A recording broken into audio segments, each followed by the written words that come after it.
I'd like to ask Jose a question. Okay. Now, Jose, what made you get a decent haircut? Exactly. What was it?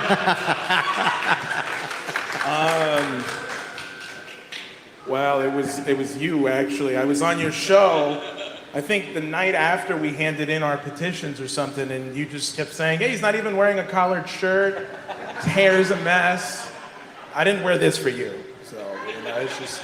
What are you, a Democratic senator? I was actually going for a Mitt Romney kind of look, But, I like it. No, I like this. I'm saying that you don't want to look like a slob like some Democratic senators. That's what I was saying. Oh, you're talking about the Golem senator. What's Who his looks name? like a slob? Oh, Fetterman. That's right. Fetterman, yes. Fetterman, that's right. Or as I like to call him, putting on the Ritz. All right, so we actually do have a non-literary theme of the panel. I think a question that we get a lot, and we'll get this sometimes in our comment section, not usually, but you'll get a few. Why engage in electoralism? Why get involved in electoral politics? I think that if we completely concede the ground of electoral politics, we've conceded the country. We've just conceded authority to the corrupt interests that have taken over our society. I don't think it can only be electoral politics. It has to be part of other efforts. I mentioned in the opening, union drives, culture as well, I think is important, but it has to be part of the mix. You cannot simply allow this corrupt duopoly to continue. And as much as it might seem impossible to overthrow it, as the saying goes, revolutions seem impossible ahead of time, but inevitable in hindsight. So that's a big part of why we're supporting this effort. Jose, do you want to say something about that? Yeah, I think it was a difficult question for me to kind of grapple with in the beginning because a lot of people were talking me into it. A lot of people were talking me out of it. I think I famously said on the Katie Halpert show 2 years ago when I was, interviewed by her on this, and she was clearly also freaked out about the LaRouche stuff, just like you were too.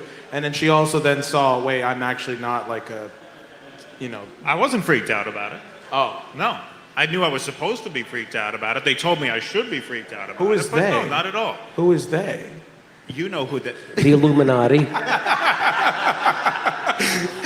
So, and I famously, I think she asked me, like, so you have any plans to, like, run? And I said, yeah, fuck it, I'll run against Richie Torres. And I had no idea what the hell I was saying, okay? Because, like, 3 or 4 months now into this process of running for Congress, I'm like, what the fuck did I get myself into? I mean, some days it's just like, Jesus Christ, why actually throw myself in here? But I look at great examples like people like Claire Daly and Mick Wallace and the fact that there is an actual voice in that place called the European Parliament of reason and truth. Now think about the things that I've done, all right, with the interventions, right, where I just start going at these people, right, and then I get dragged out. I mean, can you imagine if I start doing that in the Congress?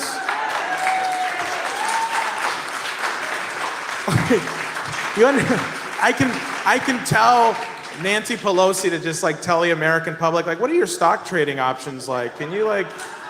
You should start a show where you're just telling people tips, because she just made like $4 million off Nvidia, and or I can tell John Fetterman to put some pants on, right? Like, there's a lot of things we can say. Tell Dan Crenshaw to stop coming after TikTok. We can just start telling the truth. Hey, who blew up the Nord Stream, right? I could just start saying that and then put these things in the congressional record. I thought it was 4 guys on a fishing boat.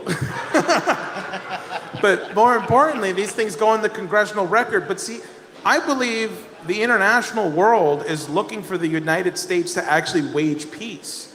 You know, I share the same view that Anya Parampil does in her book, that the world is looking for the United States to get its act together. And they're looking at everyone in this room as like, are you going to step up and clean up your government? And I think the answer is yes, if people decide to do that. And that's why I'm running here. It's a quick way to get organized into something, to get into something that's like, okay, well, thank you. Like, where do I start? How do I start? Help us out in this campaign. It'll become obvious to you, because now that we got the bureaucratic process out of getting on the ballot, the interventions just have to start coming back like this from us, you know? So I can't wait to see.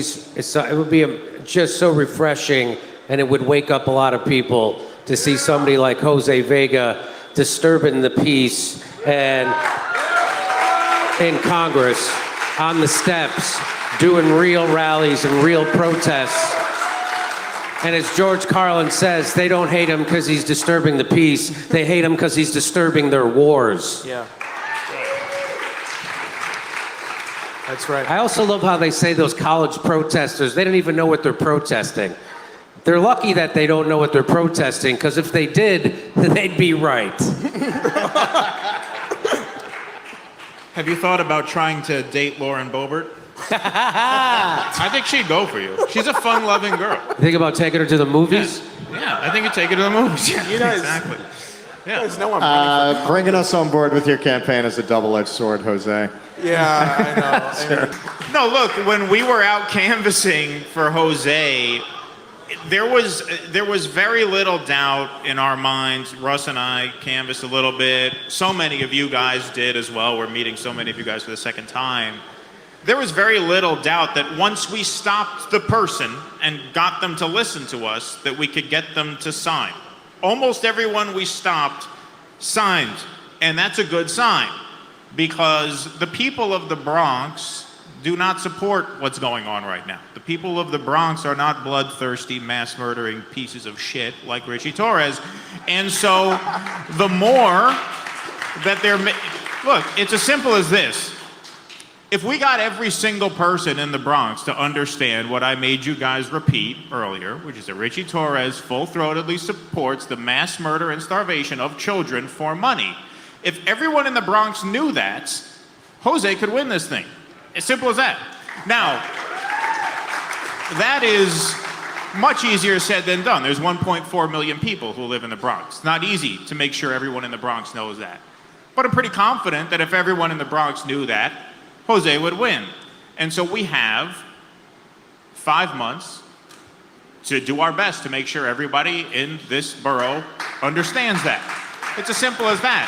And when you run as an independent, as Jose does, that extends the timeline through November. We're not going to run in some dipshit fucking primary trying to get someone with a Ukraine pin to say, well, you know, you're right, actually. I think we do need a change. Fuck that. Go right to the general election. This team, and everybody who canvassed, can we just stand up if you canvassed for Jose? Let's hear it for them. Because I got to say, and look, absolutely.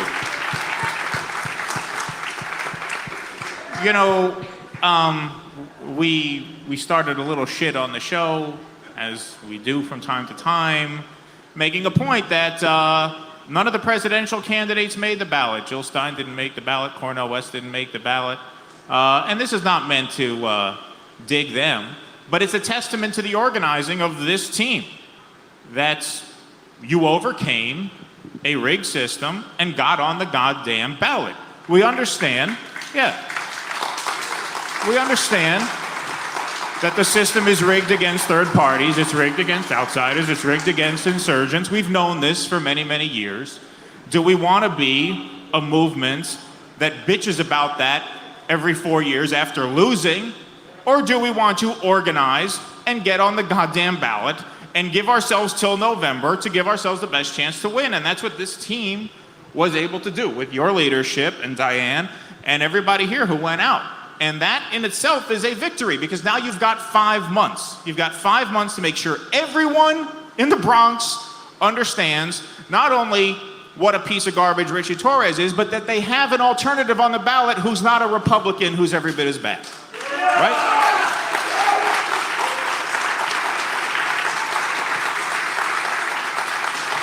I prefer it when you say things like that instead of. I was building towards that. Oh, okay. Building towards that. Right. Well, when we were out canvassing, I had literally one single person all day who said that they liked Richie Torres. I said, you know how much money Richie Torres takes from AIPAC? Do you know Richie Torres supports Israel? He said, he does? I say, yeah. He said, where do I sign? Simple as that. That's right. And that was the one person who even said he liked him. And he only liked him because he heard of him. He knew absolutely nothing about the guy, and I told him the barest minimum, and he changed his mind right away. Most people I spoke to in the Bronx, in fact, every person I spoke to, if they had an opinion, it was a negative opinion. Now, a lot of us are veterans of the Sanders campaigns, and we got burned hard. And that's why you don't run as a Democrat anymore. It is a rigged system.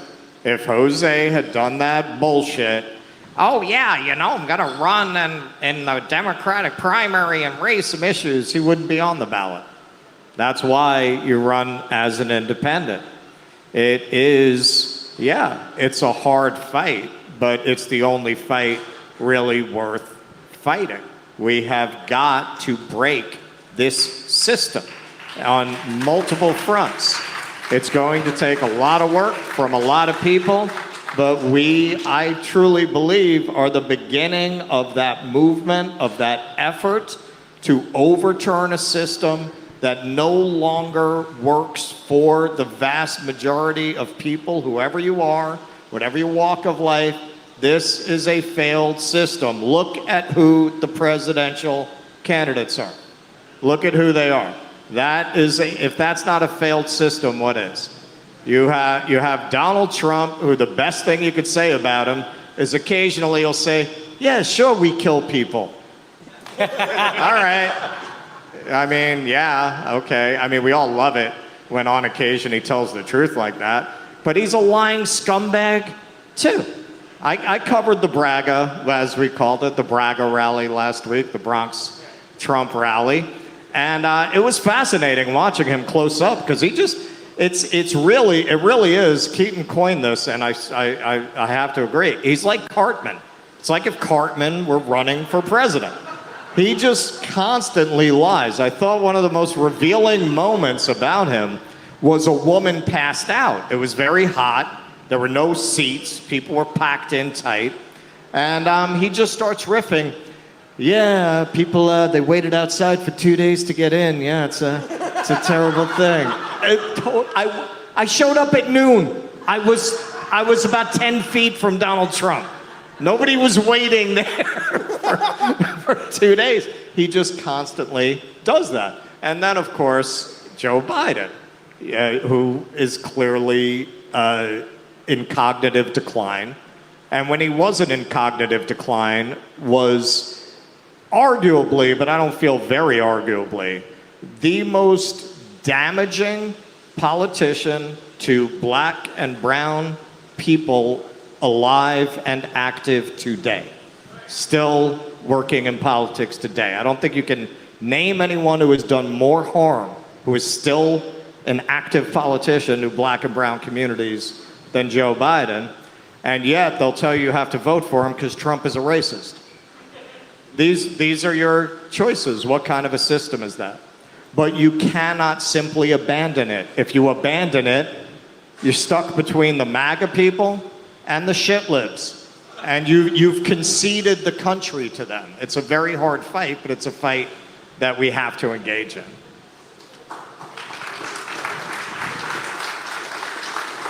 Russell, I don't appreciate, earlier you were disparaging Bernie Sanders. Bernie likes sucking blue cocks. Blue cocks are full of liberty.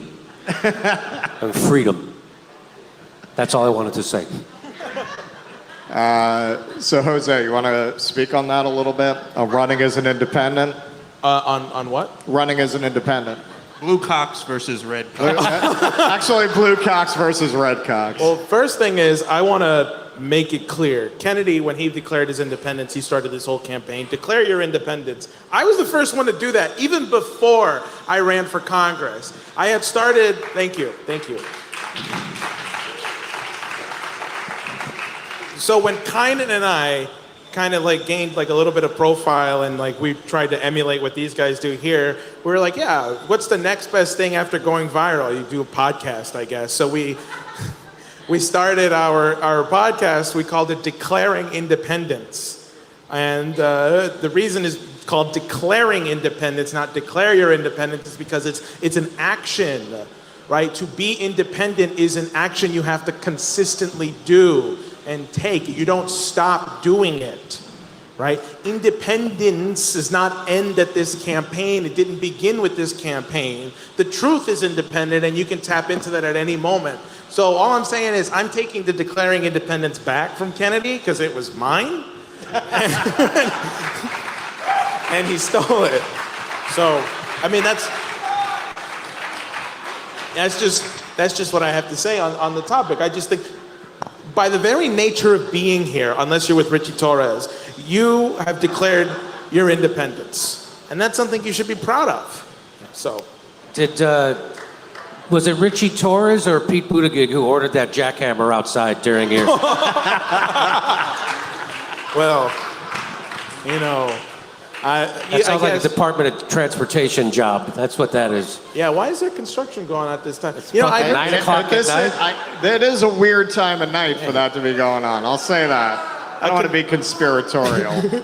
A constituent told me this. They said, you know, they went to go knock at Richie Torres' office, and Richie Torres opened the door. He was already on his knees thinking it was AIPAC. But, he had to get right back up. See, now that's like a Keaton kind of joke. I cut out all my homophobic jokes about Richie Torres for him because I didn't want to get him in trouble. I cut them all out. Well, Ralph Nader... You still don't want him to tell the roof joke, right? No. Ralph Nader famously said the only difference between a Democrat and a Republican is the speed at which their knee hits the floor when a donor enters the room. And I'm pretty sure that's a blowjob joke from Ralph Nader, a guy who never got a blowjob. So, can you imagine Ralph Nader getting a blowjob? Oh, sweetheart, that doesn't look safe. Anyway. Better put on a Especially not seatbelt. safe if you have a seatbelt. That's what, yeah. I'm sorry. Did I step on that? It's all right. All right, good. This is It good looked tag. like you were done. It's a good tag. My bad. You know, I also want to say it was actually doing Jimmy's panel show out in Los Angeles. We're doing a live show Sunday, partly because of what I saw there. It's great that we have these platforms, that we have this technology to come together, but it's not enough. That's no substitute for community. That's no substitute for people coming together face to face, in person, and that is part of what the effort of a political campaign is about. A lot of people have observed, and particularly observed during COVID, why did they handle it that way? Well, people who are isolated, separated, lonely, cut off, depressed, they're much less of a threat. They're much easier to control. And if we abandon these kinds of communal efforts, then what are you doing? You're just bitching online. I always say, if I were going to do that, I would have one of these, do you know what they did to Star Wars channels? You know, the NSA never comes after you for shit like that. You never get stopped at the airport because you have a Disney is too woke channel. If you don't do this kind of thing, union organizing, getting together face to face, It's not a movement. It's a bitch and troll fest, and that's not enough. That's pointless. That's pointless. Should we take some questions? Yeah, I was going to say. We want to move on to Q&A? Yeah, let's do that. Anybody in the audience? There's a gentleman right there with his hand up. Sir, stand up. What is your question?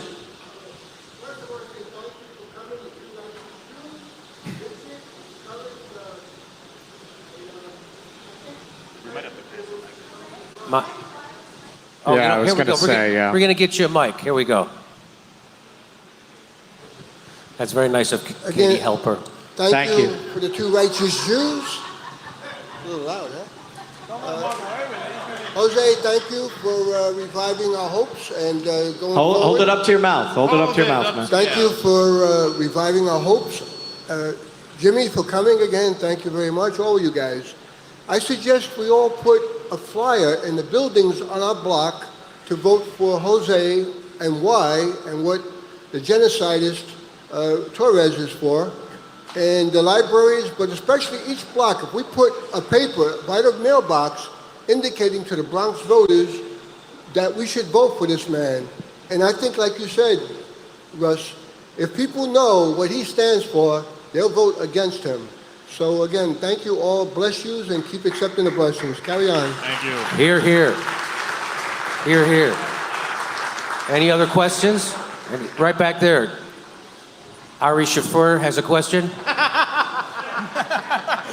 I take that as a compliment, Jimmy. Yari's hilarious. So, again, yeah, to echo your gentleman's sentiment, thank you for coming here.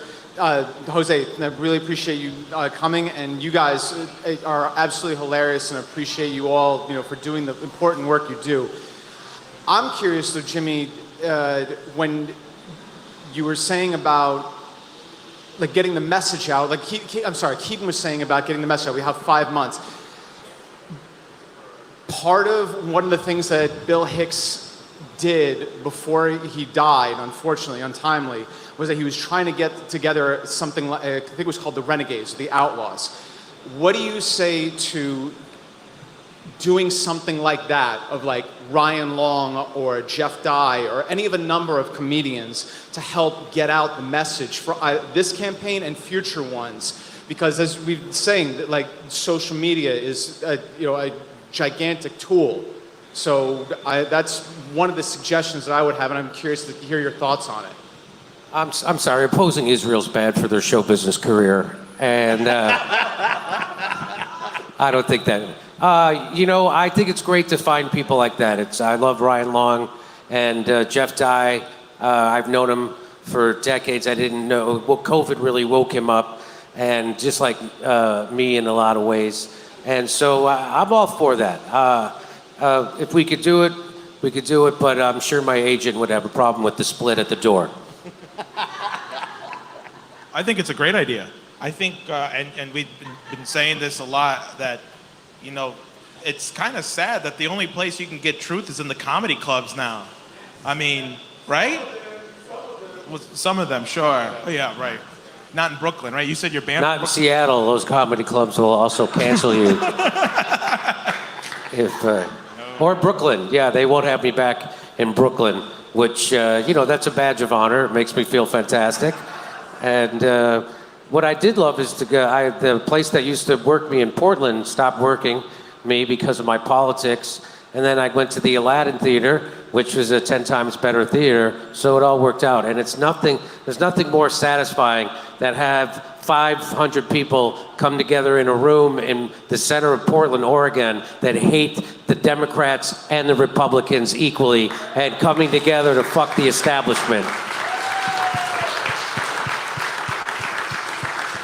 This is the only thing that scares them. I say this in my act. Is what's happening in this room here tonight is the only thing that scares the establishment. People coming together from the left and the right to realize that we have a common enemy, and that common enemy isn't your neighbor, it's the oligarchy, and we gotta come together, workers, farmers, truckers, organize along class lines and fuck those establishment motherfuckers. And yeah, I think it's a great idea, absolutely. There is, as the signature drive proved though, there is no substitute for pounding the pavement. and talking to people one at a time.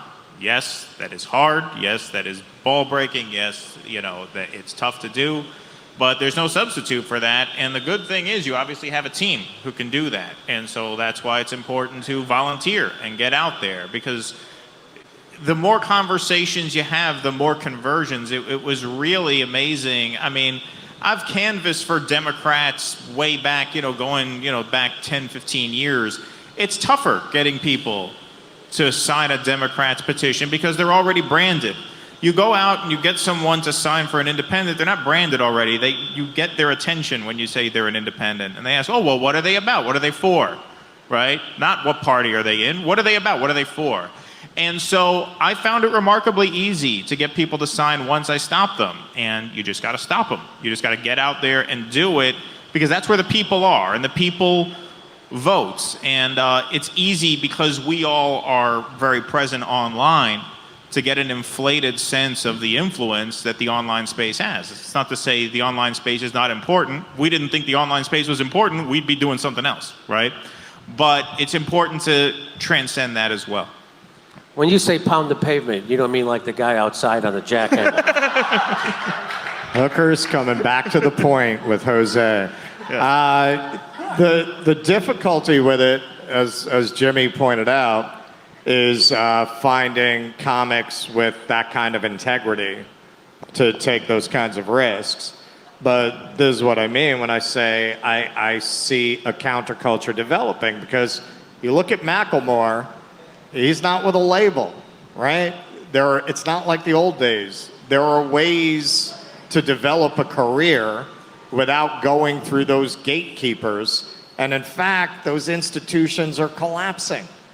So even the editor of the Washington Post declared nobody's reading the Washington Post anymore.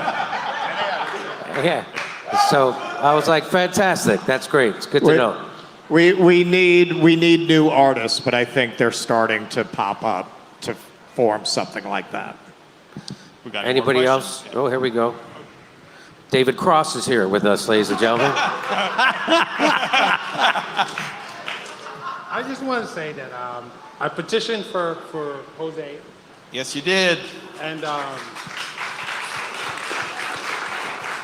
just before I got here, I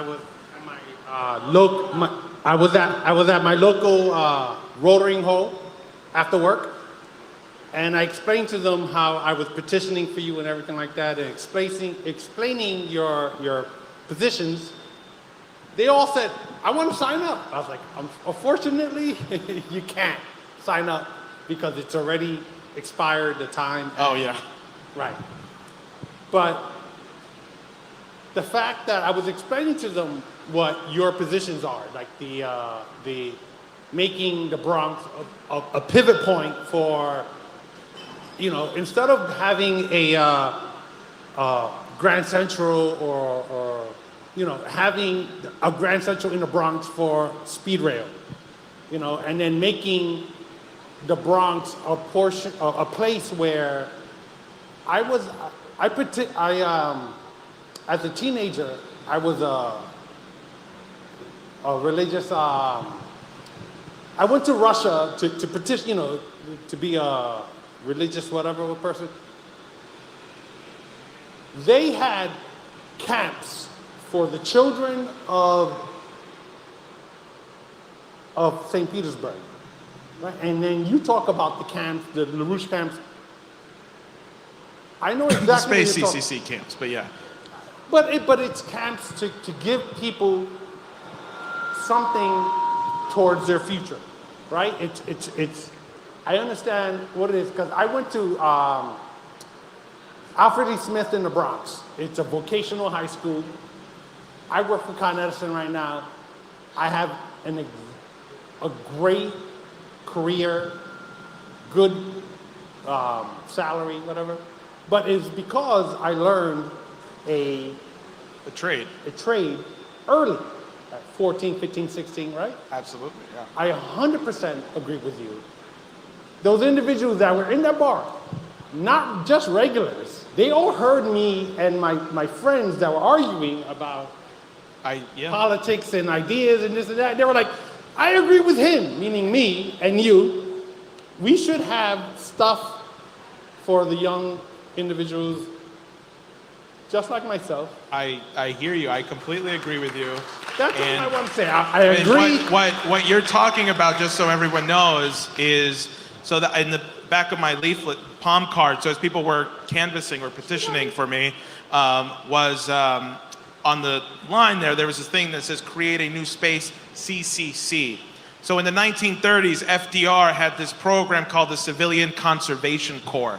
You had the Great Depression, and so you had a bunch of people who were 18 to 26 who had no skill, no education, were illiterate, were just kind of just moping around, homeless, vagabonds, basically. And he said, well, wait, we got to put them to work, but not only do we have to put them to work, we have to put them in productive jobs, and we have to give them an education.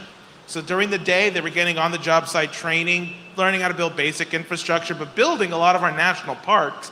And then at night, they were studying poetry. They were learning how to read, right? And now we need to do that again here, but in a more advanced way. Not just planting trees, but building high-speed rail, maglev trains. I mean, why the hell is it that I can't get to Washington, D.C. in less than an hour, you know? I think it's absolutely horrendous when everyone else in the world already has maglev trains, right? Or people talk about fixing and rebuilding the Bronx. They've been doing this now for the last 50 years. Well, who's actually going to do that? It's going to be the people of the Bronx in conjunction with the Army Corps of Engineers and union leaders actually rebuilding the Bronx. That's how it's going to go. All right, well, we have time for about two more. Yeah, we have time for about two more questions. 3 if these are short. I'll try to be quick. No, but you're good. Okay, in 2018, I wrote a 7,000-word investigative article about the New York State presidential primary election, you know, where they threw the 200,000 voters off the rolls. And, you know, basically, my question is a little bit of a killjoy question because, you know, the new Attorney General's office, they knew that the New York City Board of Elections was in cahoots. They illegally and deliberately threw these voters off the rolls. And you could get all the signatures you want. You could get all the voters you want. And you're going up against, like, really hardcore New York City Democratic, sleazy party machine. And it goes all the way up to the state. So I'm saying this sort of as a caveat. I'll give you a link to the article. It was my swan song because even my editors, I did it for City and State New York. And they I know them. They're sometimes corrupt. Well, I was friends with the publisher, and okay. I even did an article. I interviewed Jerry Nadler the night before the Mueller investigation came out, and these fucking people threw me under the bus. So I've no love lost there. But I think that this is an important aspect of your campaign in order to win. You have to outsmart them. You have to know what the New York City Board of Elections is capable of. You have to know what your fellow politicians, not even just Richie Torres, going way up to the New York Attorney General's office. Tish James is, I don't know, lethally corrupt. So I just think, like, I don't know what you have to do aside from get signatures, get people in the polls, have people check their registrations repeatedly, because that's how you lose. Thank you. I'm sure there's going to be a ton of people going to want to talk to you after this. So, thank you. Well, and let me just mention, because you know the LaRouche thing has come up a few times. I don't have an opinion one way or the other. I don't Yes, you offer an do. opinion about something. I don't know You're anything brainwashed. about it. You're brainwashed. I have opinions about Plato. No. Don't go there. Don't go there. We'll be here all night. We've gone back and forth about that a few times at Sylvia's, but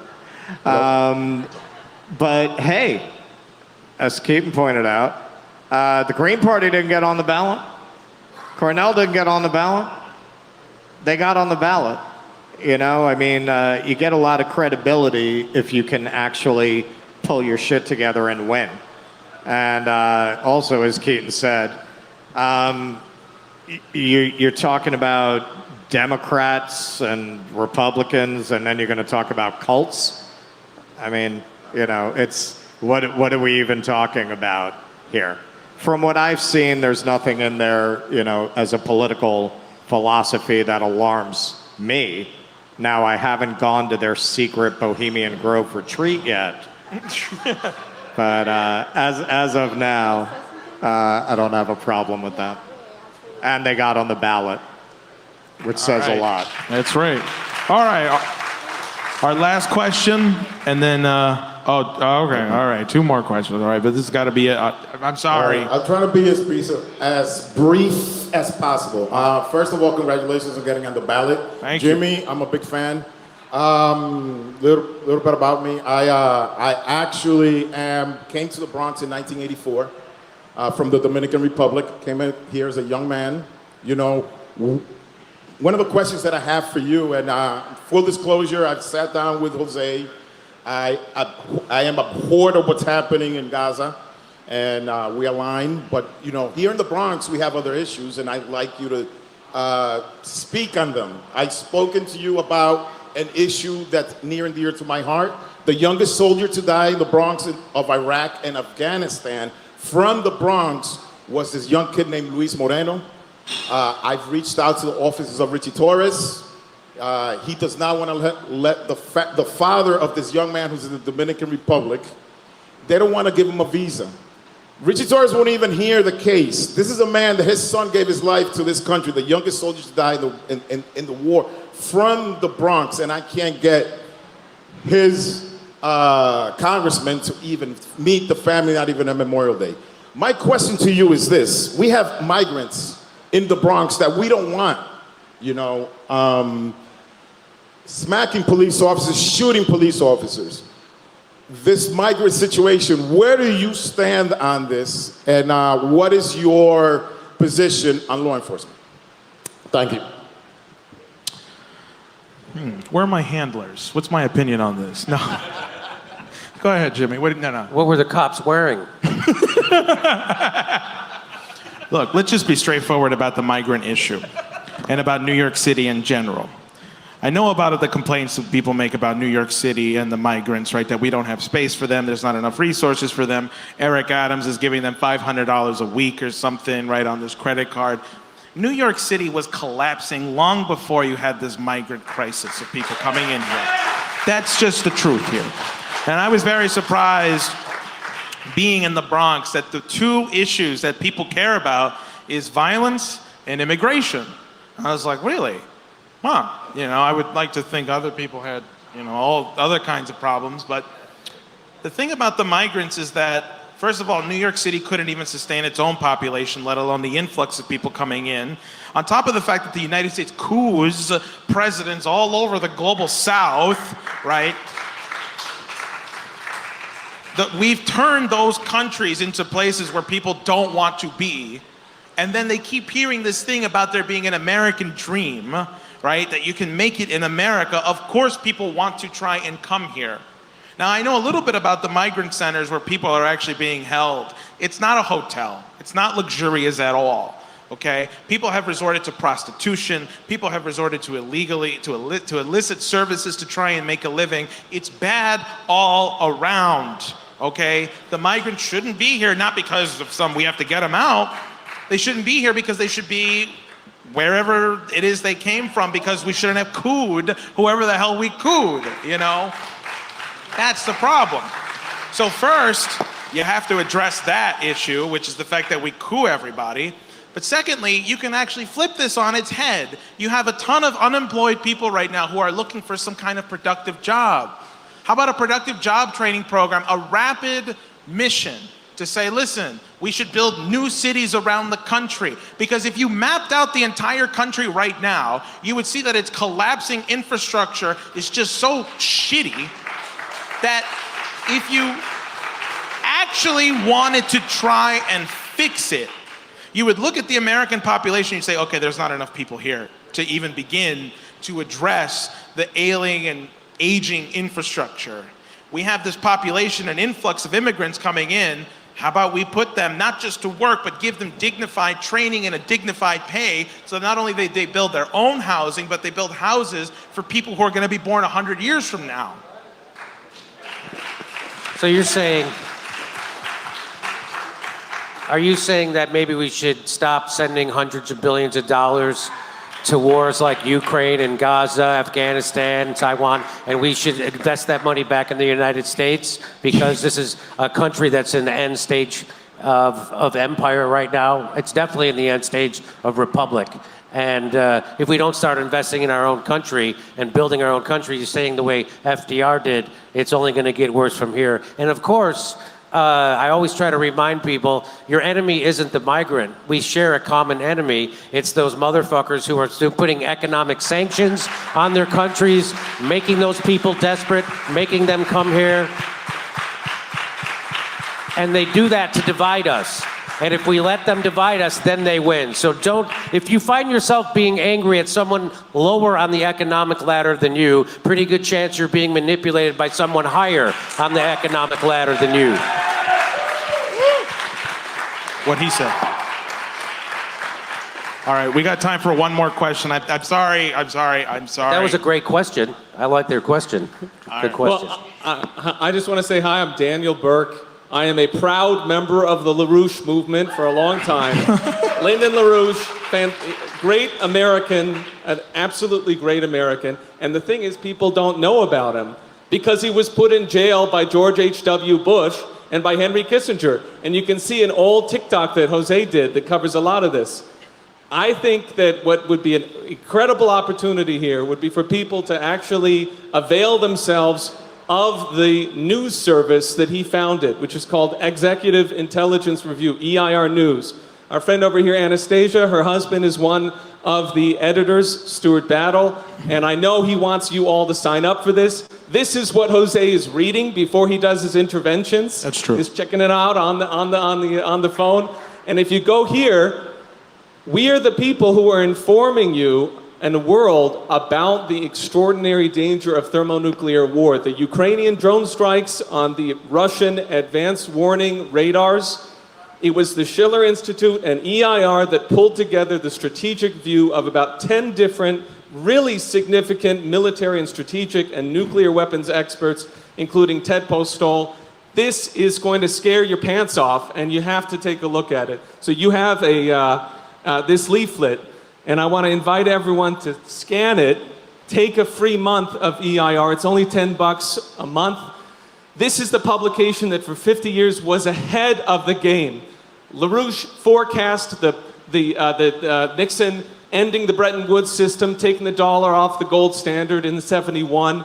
He forecast that would lead to fascism and war. He forecast the financial breakdown of 2007, 2008 to a T. And this man produced the proposal of the World Land Bridge 20 years before China started doing it with the Belt and Road Initiative. So you read EIR and you will know the future. All right. I think he also predicts high-def television? Because that would be amazing if he did that. All right, I think it's time we wrap up here. Last words? How do you want to do this? Yeah, I suppose. It's great to see you all. It is great to see a community building. It's great to see everybody face to face.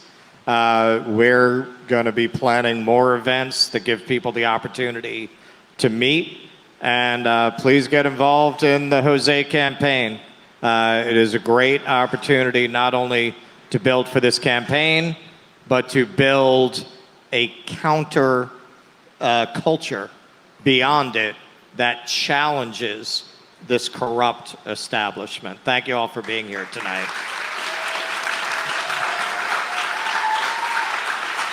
Absolutely. Second all that. It's a great team. It's a great team in this room. We really are a team. Like I said, meeting many of you guys for the second time tonight because we were out canvassing. And so it's a great organization. You know, it's inspiring to win. You know, Shama Sawant ran in Seattle for city council, and she, like you guys, is a great organizer, and she's not compromising. And once she got into office, she used her office the way an activist used the office, and she kept that base of people involved to the point where when the Democrats came and tried to recall her, that army of people mobilized behind her because they knew she did not sell them out and would not sell them out. And so when they came for her, she beat them back. And so it's important to, if you're running as a third-party campaign, that's one model I like to look towards. But, we are building that right here. So you guys are a great team. It's a great pleasure and an honor to be here with all you, and keep it up. And great pleasure to be here with my friend. Let's go to Jimmy next. And I would just like to, this has been a real treat for me to be in a room full of people like this, people who are not woke but awakened, and people who see what the goddamn system is doing to us. And I'm proud to stand with a strong anti-war voice who gets it, who stands up for America and not for our foreign wars or the military-industrial complex or weapons manufacturers. He's one of you. Richie Torres is not one of you. And I'm proud to be here with Jose Vega.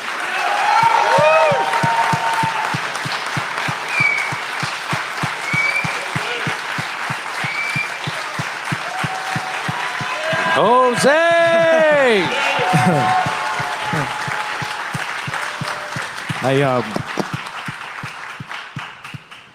Thank you. No, just I don't even know how to follow that. I mean, that was a closer. You should have closed. Now what am I supposed to say?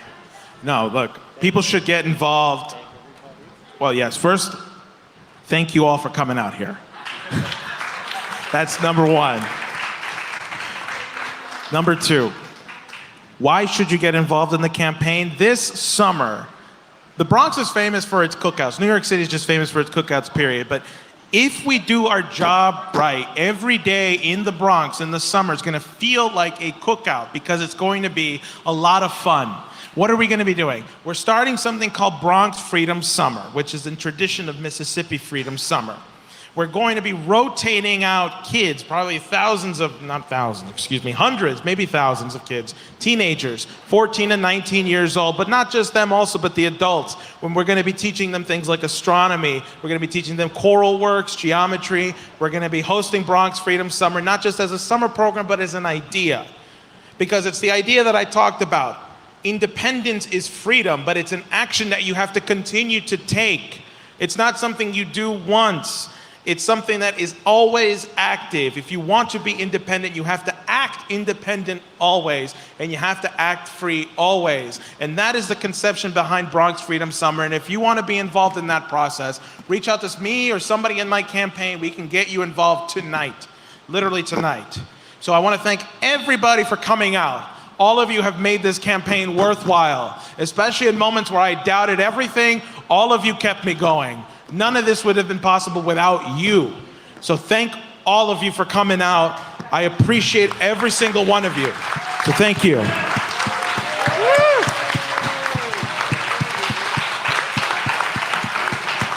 Jose, Jose, Jose, Jose, Jose, Jose, Jose, Jose, Jose, Jose, Jose, Jose, Jose, yeah. We already won getting on the ballot. You're gonna get tired of winning. We're gonna win so much. Please clap.